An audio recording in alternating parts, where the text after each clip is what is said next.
Assalamualaikum warahmatullahi wabarakatuh. Kembali lagi bersama Ibu masih dalam modul pembelajaran jarak jauh matematika kelas 8. Dalam pertemuan kali ini kita akan membahas tentang relasi dan fungsi. Sebelum masuk pada pembelajaran, Ibu harap Ananda masih tetap bersemangat untuk mengikuti pembelajaran dari Ibu ya. Baiklah, seperti biasa, sebelum kita masuk pada materi pembelajaran, Ibu akan menyampaikan tujuan pembelajaran kita pada hari ini. Adapun tujuan pembelajaran kita pada pertemuan kali ini ialah setelah menonton video ini, Ibu harap Ananda yang pertama bisa membedakan antara relasi dan fungsi. Kemudian, yang kedua, bisa menentukan cara menyatakan suatu relasi dan fungsi. Kemudian yang ketiga, Anda bisa menentukan banyak fungsi yang terjadi dari suatu himpunan. Setelah Anda, ini merupakan tujuan pembelajaran kita pada pertemuan kali ini. Apakah Anda sudah siap? Mari perhatikan baik-baik materi yang akan Ibu sampaikan ya Ananda, dicatat hal-hal yang Ananda anggap penting. Dan semoga Ananda bisa mudah memahami materi ini. Langsung saja, untuk materi pertama, kita akan mengenal apa yang dimaksud dengan relasi. Jadi, relasi adalah hubungan antara suatu anggota himpunan dengan anggota himpunan lain. Nah, ini merupakan pengertian dari relasi. Dia adalah hubungan antara suatu anggota himpunan dengan anggota himpunan yang lain. Nah, contoh, Ibu beri contoh misalnya di sini 4 orang anak yaitu Anissa, Olivia, Shafira, dan Alia. Mereka diminta untuk menyebutkan olahraga favorit mereka. Ternyata Anissa menyukai bulu tangkis, kemudian Olivia menyukai basket, Shafira menyukai tenis meja, dan Alia juga menyukai basket. Untuk menyatakan pernyataan ini dalam bentuk diagram panah, yang pertama, kita lihat dulu apa yang kita ketahui. Diketahui, yang pertama, ada Anissa, Olivia, Shafira, dan Alia. Ini merupakan subjek, kita misalkan dia sebagai himpunan A. Jadi himpunan A ada Anissa, Olivia, Shafira, dan Alia. Kemudian untuk olahraga favorit mereka, kita misalkan dengan himpunan B, ada bulu tangkis, basket, dan tenis meja. Ini kita misalkan dengan himpunan B. Selanjutnya yang ditanya adalah, nyatakanlah pernyataan ini dalam bentuk diagram panah. Nah, langkah pertama yang harus kita lakukan adalah, kalau Ananda ingat, menyatakannya dengan diagram panah ini mirip dengan diagram pen. Yang pertama, kita buat dulu anggota himpunan A-nya. Apa saja anggota himpunan A yang telah kita ketahui? Atau subjeknya ada Anissa, ada Olivia, ada Shafira, dan Alia. Kemudian jangan lupa disertakan dengan noktahnya ya Ananda, atau titik yang seperti ini. Selanjutnya, kita buat lagi himpunan anggota B, yakni ada bulu tangkis, basket, dan tenis meja. Dan jangan lupa juga kita berikan tanda noktah atau tanda titiknya. Nah, selanjutnya, himpunan A ke himpunan B ini kita hubungkan dengan kata menyukai. Jadi, kata menyukai ini merupakan kata yang menghubungkan antara himpunan A dan himpunan B. Dengan kata lain, kata menyukai ini adalah merupakan relasi dari himpunan A ke himpunan B. Nah, ketika dia sudah berbentuk seperti ini, maka kita tinggal menambahkan tanda panah.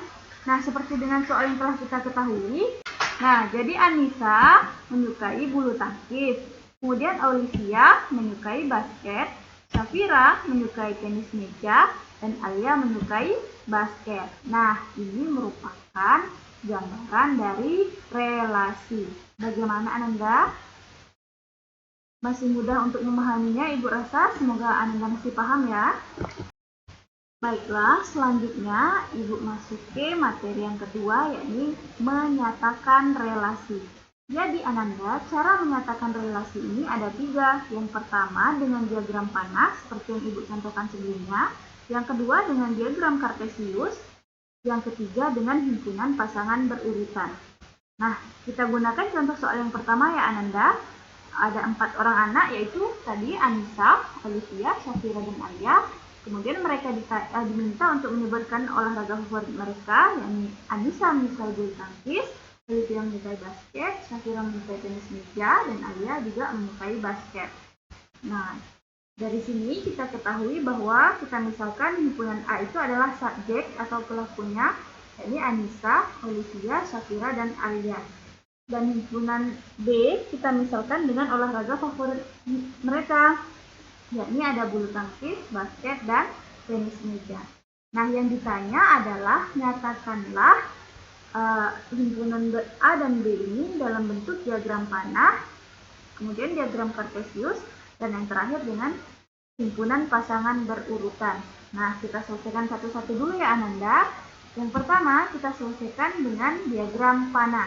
Nah, seperti contoh sebelumnya, yang pertama kita siapkan dulu anggota himpunan A, kemudian jangan lupa Ananda berikan nokta seperti ini, kemudian himpunan B dengan anggotanya bulu tangkis, basket, dan tenis meja, dan jangan lupa juga kita berikan nokta. Kemudian antara himpunan A dan himpunan B ini mereka dihubungkan oleh kata menyukai.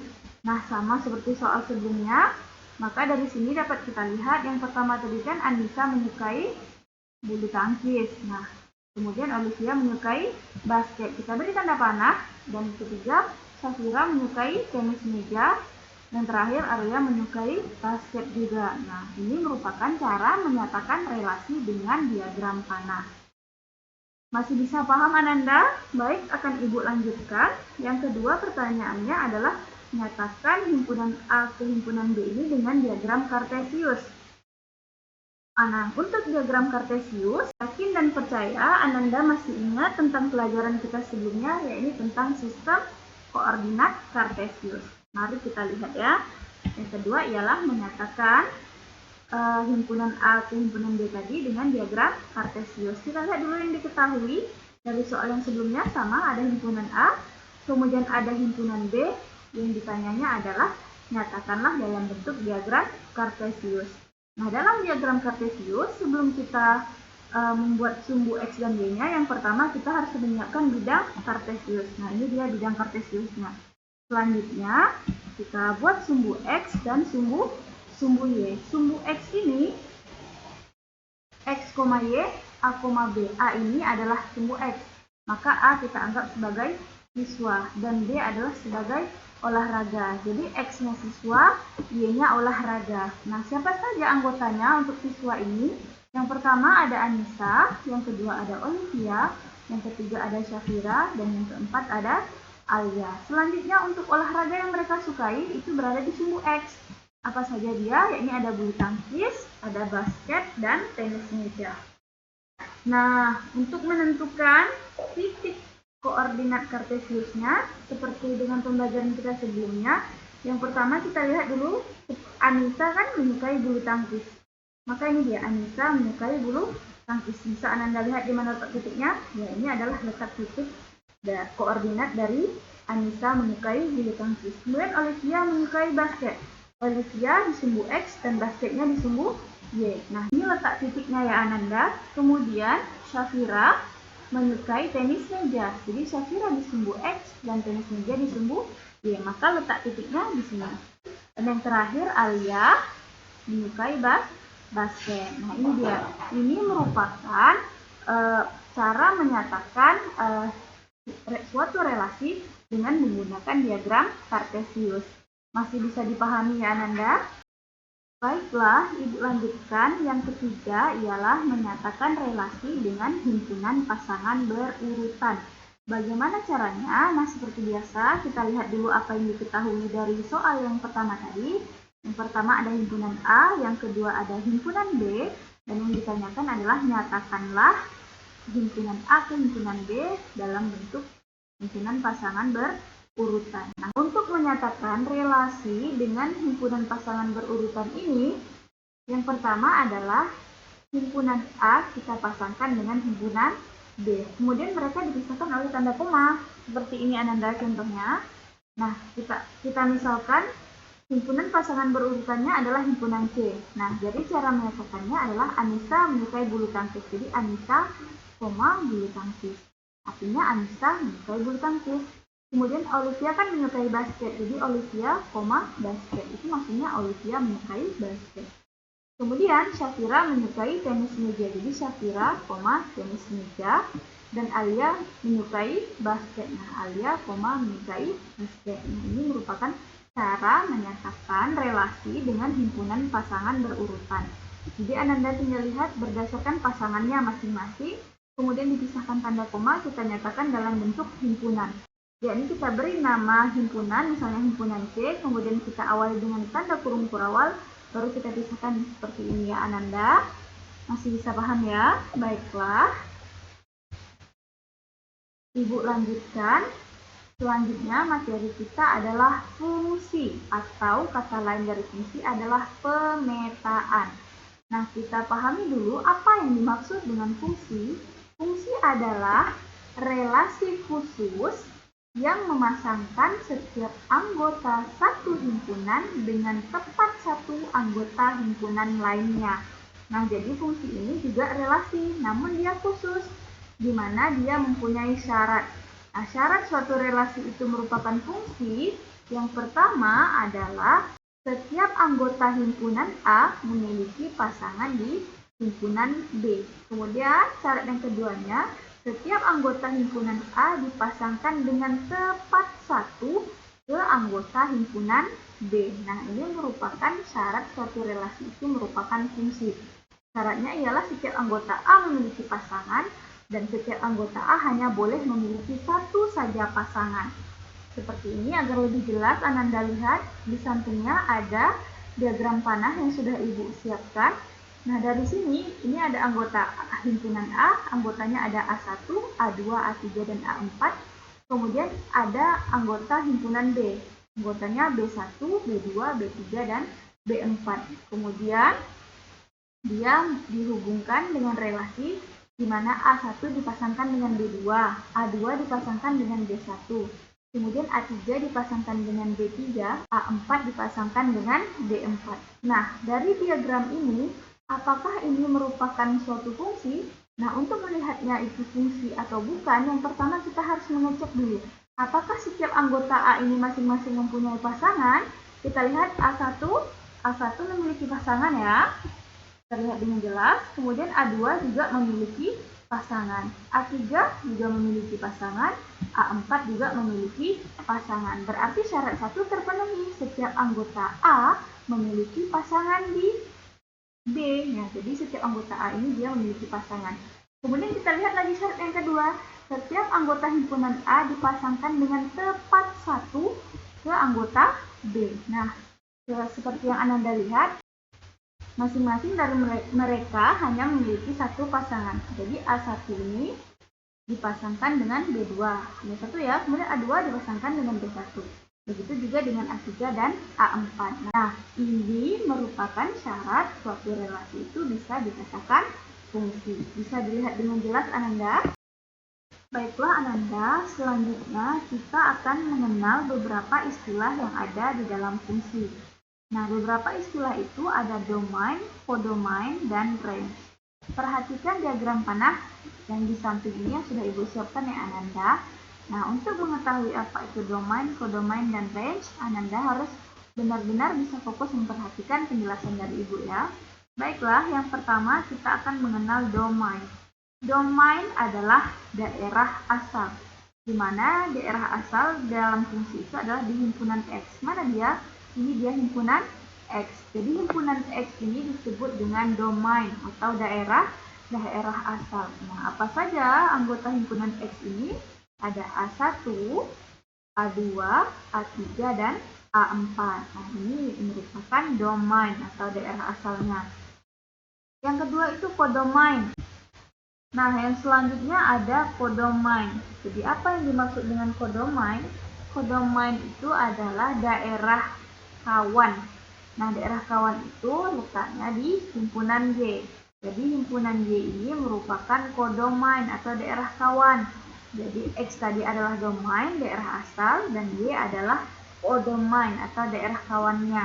Nah, apa saja anggota himpunan Y ini? Ini ada B1, B2, B3, dan B4. Jadi kodomannya, anggotanya ada B1, B2, B3, dan B4.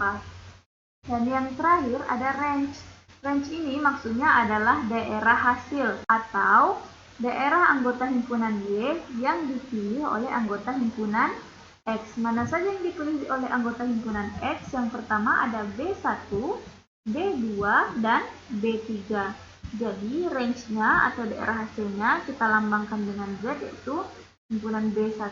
Anggota himpunannya adalah B1, B2, dan B3. Kenapa B4 tidak termasuk? Karena dia tidak dipilih oleh anggota himpunan X. Nah, range atau daerah hasil ini biasa dilambangkan dengan Fx. Ini dia ya Ananda.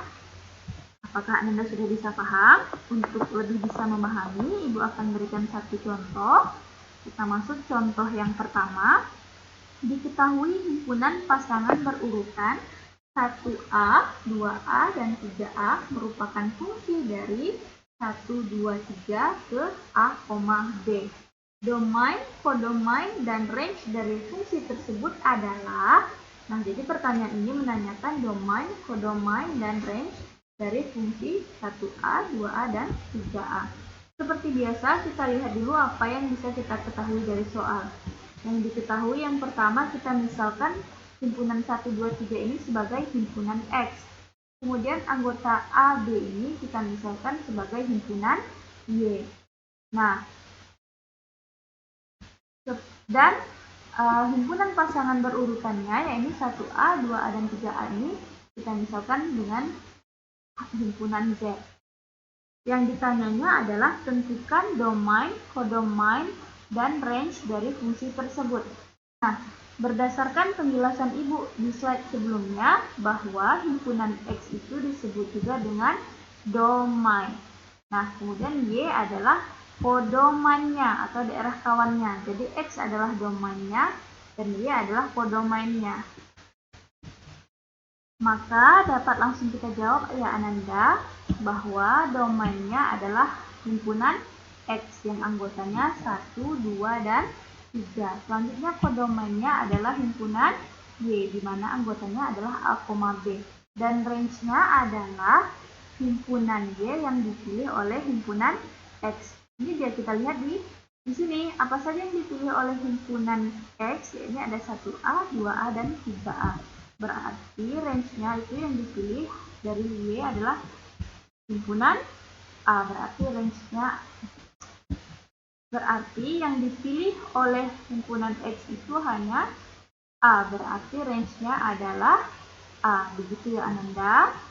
Bagaimana? Apakah sudah bisa paham? Kalau misalnya belum paham, Ananda putar ulang atau nanti bisa tanyakan dengan Ibu via WA ya Ananda. Selanjutnya, Ibu lanjutkan ke contoh 2 ya Ananda. Nah, di contoh 2 ini, manakah di antara diagram panah berikut yang menunjukkan relasi atau fungsi? Jadi di sini ada diagram panah 1 dan diagram panah 2. Di sini dia bertanya manakah di antara diagram ini yang menunjukkan relasi dan mana yang fungsi. Yang pertama, tentunya kita harus memeriksa terlebih dahulu. Lihat syarat fungsi. Yang pertama, setiap anggota A harus memiliki pasangan. Yang kedua, syarat keduanya, setiap anggota A hanya boleh memiliki satu pasangan. Sekarang kita periksa di diagram panah yang pertama. Jadi kita lihat ada anggota himpunan A dan anggota himpunan B. Masing-masing mereka dipasangkan ke masing-masing anggota himpunan A dipasangkan ke anggota himpunan B. Sekarang kita periksa apakah setiap anggota himpunan A ini memiliki pasangan. Kita lihat A1 memiliki pasangan, A2 juga memiliki pasangan, A3 juga memiliki pasangan, namun A4 ini tidak memiliki pasangan. Berarti syarat pertama dari fungsi tidak terpenuhi. Nah, yang syarat keduanya adalah setiap anggota himpunan A hanya memiliki tepat satu pasangan. Nah, lihat yang lingkar garis merah yang Ibu buat. Di sini A3 memiliki dua pasangan. A3 berpasangan dengan B2 dan A3 juga berpasangan dengan B4. Berarti diagram panah yang pertama ini tidak memenuhi syarat fungsi. Nah, karena dia tidak memenuhi syarat fungsi, berarti diagram panah pertama ini merupakan relasi. Begitu ya Ananda. Kemudian kita lihat diagram panah yang kedua. Ada anggota himpunan A dan ada anggota himpunan B. Masing-masing anggota himpunan A dipasangkan ke anggota himpunan B. Ananda, kita lihat syarat fungsi yang pertama tadi adalah setiap anggota himpunan A harus memiliki pasangan. Kita lihat yang pertama A1 memiliki pasangan ya Ananda, kemudian A2 juga memiliki pasangan, A3 juga memiliki pasangan, dan A4 juga memiliki pasangan. Nah, syarat keduanya adalah himpunan A ini hanya boleh memiliki satu pasangan. Nah, kita lihat A1 memiliki satu pasangan, yakni B3. Kemudian A2 juga hanya memiliki satu pasangan, yakni B1. A3 juga memiliki satu pasangan, yakni B2. Dan A4 juga memiliki satu pasangan, yakni B1. Nah, karena diagram panah yang kedua ini memenuhi syarat fungsi, berarti yang fungsi itu adalah pada diagram panah yang kedua. Bisa lihat bedanya ya Ananda. Untuk gambar diagram panah yang pertama, dia bukan fungsi karena di A4 ini dia tidak memiliki pasangan dan A3 ini memiliki lebih dari satu pasangan. Maka dia dikatakan relasi, namun dia bukan fungsi. Nah, A2 ini dia memenuhi syarat dari satu fungsi, di mana setiap anggota himpunan A-nya ini memiliki pasangan dan pasangannya hanya tepat satu. Tidak ada yang memiliki lebih dari satu pasangan seperti di contoh diagram panah yang pertama ini Ananda. Apakah sudah bisa paham? Agar Ananda lebih memahami, kita masuk pada contoh soal yang ketiga. Nah, manakah di antara diagram panah berikut yang menunjukkan relasi atau fungsi? Jadi di sini Ibu punya 3 diagram. Ada diagram 1, diagram 2, dan diagram 3. Nah, mana kira-kira menurut Ananda antara diagram ini yang merupakan relasi ataupun fungsi? Coba Ananda lihat dan perhatikan baik-baik. Mari kita selesaikan bersama. Untuk diagram panah yang pertama kita lihat syarat fungsi setiap anggota A harus memiliki pasangan. Kita lihat masing-masing dari anggota A sudah memiliki pasangan. Kemudian syarat keduanya, setiap anggota A hanya boleh memiliki satu pasangan saja ke anggota B. Kita lihat ini memiliki satu pasangan, kemudian yang kedua juga, yang ketiga, dan yang keempat. Nah, karena diagram panah yang pertama ini memenuhi syarat fungsi, berarti diagram panah yang pertama merupakan fungsi karena setiap anggota A-nya memiliki pasangan dan pasangannya hanya tepat satu saja. Berarti diagram panah yang pertama adalah fungsi. Kemudian kita perhatikan lagi diagram panah yang kedua. Kita lihat di himpunan A. Apakah anggota himpunan A ini masing-masing memiliki pasangan? Ya, masing-masing anggota himpunan A memiliki pasangan, tapi perhatikan lingkaran merah yang Ibu buat di sini ya Ananda. Kenapa di sini Ibu lingkar dengan merah? Ingat syarat kedua dari fungsi bahwa anggota A hanya boleh memiliki satu pasangan. Namun di sini lingkaran merah ini dia memiliki dua pasangan. Berarti syarat satu terpenuhi bahwa setiap anggota A-nya memiliki pasangan, tapi syarat duanya tidak terpenuhi. Kenapa? Karena di sini dia memiliki dua pasangan. Berarti di diagram panah yang kedua ini dia bukan fungsi tapi dia adalah relasi ya Ananda. Bisa paham ya? Kenapa dia bukan fungsi? Karena di sini di garis merah yang Ibu buat ini karena dia memiliki dua pasangan, sedangkan di fungsi tidak boleh ada yang memiliki dua pasangan. Jadi dia harus setia sama satu pasangannya Ananda, itu syarat dari fungsi. Kemudian untuk diagram panah yang ketiga, Ananda bisa lihat di sini. Ingat syarat yang pertama, setiap anggota A harus memiliki pasangan. Nah, dari anggota A ini bisa Ananda lihat dari lingkaran Ibu masing-masing setiap anggota A memiliki pasangan. Kemudian syarat keduanya, setiap anggota A hanya boleh memiliki tepat satu pasangan. Nah, yang ini memiliki tepat satu pasangan, yang ini juga. Nah, semuanya masing-masing anggota A ini memiliki tepat satu pasangan. Walaupun anggota himpunan A ini hanya memilih satu saja anggota himpunan B, tapi ini tetap dikatakan fungsi. Kenapa? Karena setiap anggota A memiliki pasangan dan masing-masing tepat memilih satu saja. Begitu ya Ananda. Ibu yakin dan percaya Ananda sudah bisa memahami dengan dua contoh soal yang Ibu berikan. Nah, selanjutnya kita masuk pada contoh berikutnya Ananda, yakni contoh 4. Himpunan pasangan berurutan dari diagram kartesius di samping adalah, nah ini dia diagram kartesiusnya Ananda. Nah, dari diagram ini langsung dapat Anda ketahui kira-kira ya. Kita lihat yang diketahui apa dari diagram di samping ini, apakah Anda bisa mengidentifikasinya? Yang pertama diketahui ada himpunan X. Mana anggota himpunan X-nya? Ini ada 1, 2, 3, 4, dan 5. Yang kedua ada himpunan Y. Mana anggota himpunannya? 2, 4, 6, 8, dan 10. Nah, yang ditanyanya adalah himpunan pasangan berurutan dari diagram Kartesius di samping adalah. Nah, sama dengan cara menentukan letak koordinat titik pada bidang Kartesius, ini juga sama menentukannya Ananda. Caranya ialah yang pertama kita lihat dulu titik di sumbu X dan kemudian kita lihat juga dengan di sumbu Y. Kita lihat yang pertama ada 2,4, X-nya 2, Y-nya 4. Yang kedua ada posisinya di 3,6, maka di sini letak titiknya. Kemudian untuk posisi yang keempat, X-nya ada di 4 dan Y-nya ada di 8. Yang kelima, untuk posisi di sumbu X-nya 5 dan sumbu Y-nya 10. Nah, jadi langsung saja kita salin. Berarti untuk himpunan pasangan berurutan dari diagram Kartesius ini adalah, kita misalkan dengan himpunan Z. Yang pertama ada 2,4, yang kedua ada 3,6. Yang kedua ada 3,6, yang ketiga ada 4,8, dan yang keempat ada 5,10. Begitu ya Ananda cara menyelesaikannya. Nah, bagaimana Ananda? Apakah bisa dipahami? Sejauh ini materi kita, Ibu rasa Ananda masih bisa memahaminya ya Ananda?